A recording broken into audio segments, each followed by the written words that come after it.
What's the deal with measurement and uncertainty? That's what we'll discuss in this video of physics from first principles. We'll go over why every measurement has some sort of error, why that's important, and how we actually quantify that error. But before we begin, I'd like to ask that you find the video helpful. Please hit the like button, subscribe if you haven't already, and share this with someone who may also find this helpful. I also encourage you to leave a comment with any questions or suggestions you may have. So, what exactly do we mean by measurement? If I were to ask you, how long do you think this table could be in real life? You might guess something like 2 meters. So, what did you actually do? You took something physical and assigned it a number with a unit, and that's what a measurement is. A measurement is the process of assigning a numerical value and unit to something physical.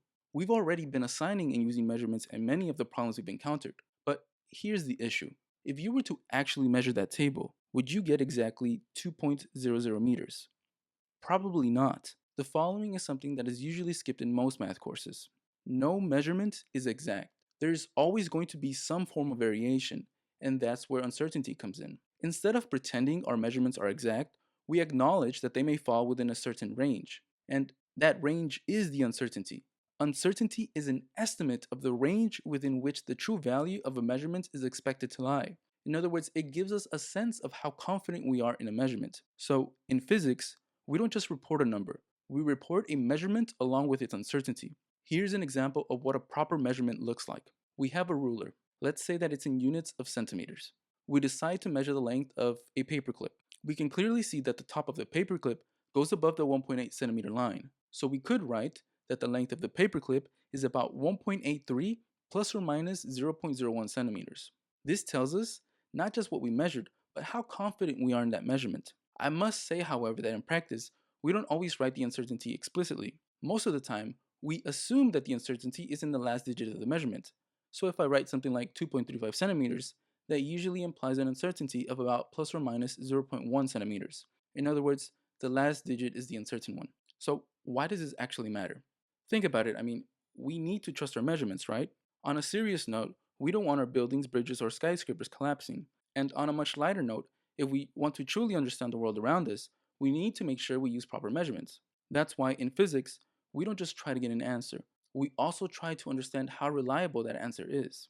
Imagine two people measure the same thing and get slightly different results. How do we know which one is better? Uncertainty gives us a way to compare measurements in a meaningful way. Now, I do want to reiterate that this matters because we need to ensure our measurements are reliable. With that said, uncertainty is not the only thing that goes into making that assessment. I will touch more on that later in this video. I just want to make it known right off the bat. So, how do we decide what that uncertainty should be? Well, there are two types, estimate and percent uncertainty. Usually the former leads to the latter, and we actually just saw this. It starts with a measuring device. You can't measure to infinite precision. If your ruler only has millimeter markings, then you're limited by what that instrument allows you to see. But you can usually estimate one more digit beyond the smallest marking, which is what we did. And that estimate becomes your uncertainty. More specifically, your estimated uncertainty. Now, here's an important question. Is an uncertainty of 0.1 always good? Well, it depends. 0.1 compared to 1 is actually quite large. 0.1 is 10% the value of 1, but 0.1 compared to 100 is very small. That's just 0.1% the value of 100. So, what we really care about is how big the uncertainty is relative to the measurement. And that's where percent uncertainty comes in. Percent uncertainty is the ratio of the uncertainty to the measured value expressed as a percentage. You obtain it by dividing the uncertainty by the measured value and then multiplying that by 100%. This tells us how significant that uncertainty actually is. So now we know how to estimate uncertainty and how to compare it using percent uncertainty. Let's go ahead and apply it. Consider this problem. A length is measured as 5.0 centimeters with an uncertainty of plus or minus 0.1 centimeters. Find the percent uncertainty. Pause the video and give it a try.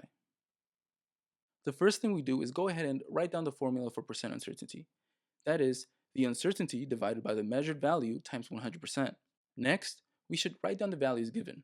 The measured value is 5.0 centimeters and the uncertainty is plus or minus 0.1 centimeters. So we write 0.1 centimeters divided by 5.0 centimeters times 100%. The centimeters cancel. This becomes 0.02 times 100%, which is equal to 2%. And that is our answer. Let's do one more. A time measurement is 12.4 seconds plus or minus 0.2 seconds. What is the percent uncertainty? Pause the video and give it a try. Just as with the previous example, we can go ahead and write the formula for percent uncertainty, which is the uncertainty divided by the measured value times 100%.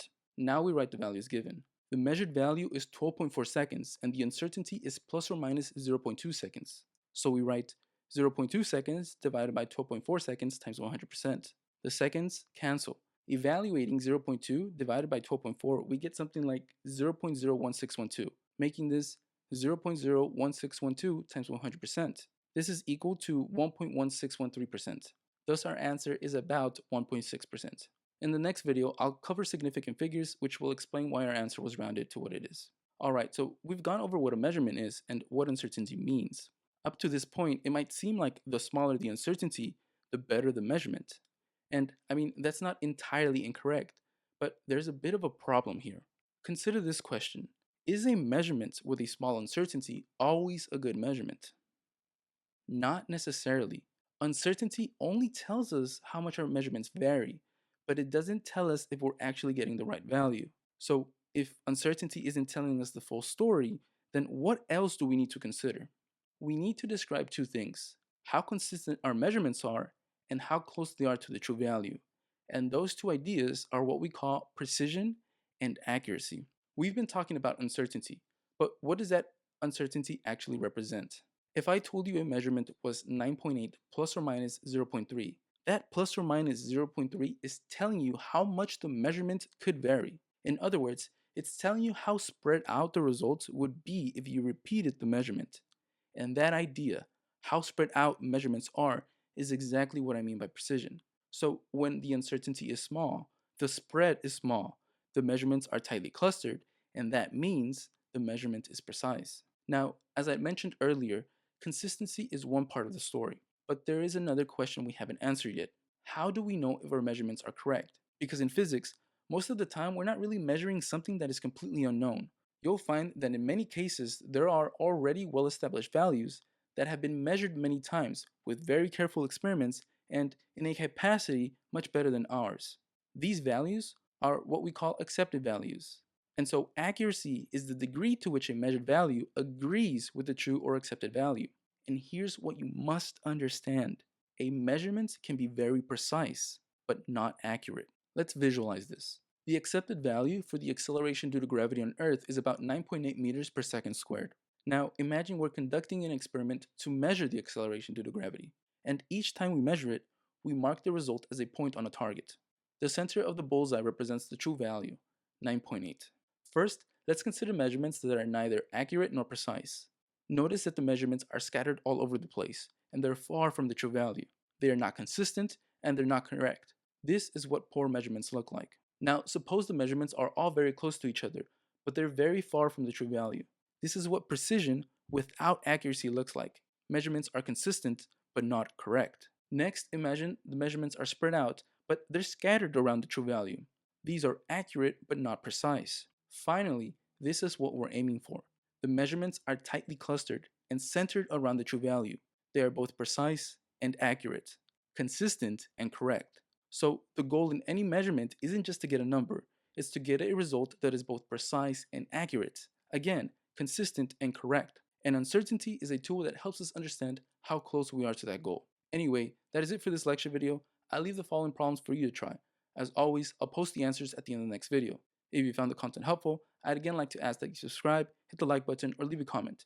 Here are the answers to the last video's practice problems. I'll see you in the next one.